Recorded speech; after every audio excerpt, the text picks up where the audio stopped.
కాకినాడలో మంత్రి దాడిశెట్టి రాజా సమక్షంలో 1500 మంది మహిళలు వైసీపీలో చేరారు. తుమ్మలపల్లి జ్యోతిరాములు, అమలాపురం ఎమ్మెల్సీ బొమ్మి ఇజ్రాయిల్ ఆధ్వర్యంలో పార్టీ కండువాలు కప్పుకున్నారు. వైసీపీ వల్లే మాదిగలకు న్యాయం జరిగిందని, 4 ముఖ్యమైన పదవులు దక్కాయని తుమ్మలపల్లి జ్యోతి అన్నారు.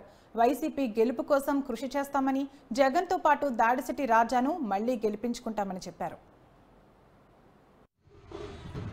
మున్సిపల్ చైర్మన్ అయినటువంటి ఏలూరు బాలు గారిని ఒకసారి కలిసి మాట్లాడదామమ్మా అని చెప్పేసి అంటే, మరి ఈ ఎన్నికల ఆడవల్ల మేము ఉన్న తరుణంలో చూసి ఆవిడే మరి ఫ్యాన్ గుర్తుని మనం గెలిపించాలి, రాజా గారిని ఎమ్మెల్యే చేయాలి, ఆయన మళ్ళీ మినిస్టర్ స్థాయికి తీసుకెళ్ళాలి అని చెప్పి ఆవిడ మాటలు మేము విన్నాము. సో మేము ఎన్నికల ఆడవల్ల ఉండడం వల్ల ఆవిడే డైరెక్ట్గా బాలు గారిని కలిసి ఇలాగ మరి మేము పార్టీకి ఎంతో పనిచేసామండి, స్థానికంగా ఉన్నటువంటి కౌన్సిలర్లు కూడా మాకు కబురు చెప్పిన ప్రతి కార్యక్రమానికి కూడా మేము వచ్చాము. మరి ఇంటర్నల్గా కాకుండా బయటికి బహిరంగంగా కూడా వచ్చి మరి నేను పనిచేయాలని అనుకుంటున్నాను. నా వెనకాల నేను ఒక ఎంఆర్పిఎస్ నాయకురాలుగా నేను ఉన్నాను. నా వెనకాల నాకు జనబలం ఉంది.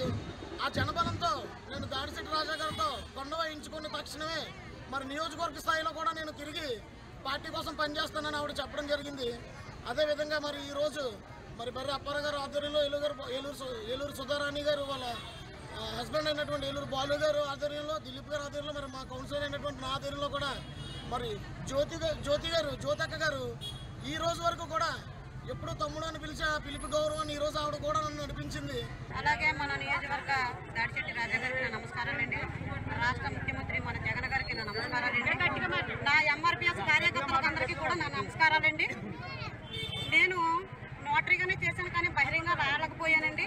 జగన్ గారు చేసిన మంచి పనుల వల్ల ఇప్పుడు నేను బహిరంగ రావాలని మన ఏలూరు బాలు గారి ఆధ్వర్యంలోను, మన ఎమ్మెల్సీ అమలాపురం బొమ్మి ఇజ్రాయిల్ గారి ఆధ్వర్యంలోను నేను జాయిన్ అవ్వాలని, నా ఎంఆర్పిఎస్ కార్యకర్తలందరినీ కూడా వైసీపీకి నేను ఏసీ రాష్ట్రంలో మన జగన్ గారిని గెలిపించాలా, ఇక్కడ తుని మండలంలో మన దాడిశెట్టి రాజా గారిని గెలిపించాలని నేను ఉద్యోగం నుంచి వీళ్ళందరినీ కూడా తీసుకోవడం అనేది జరిగింది.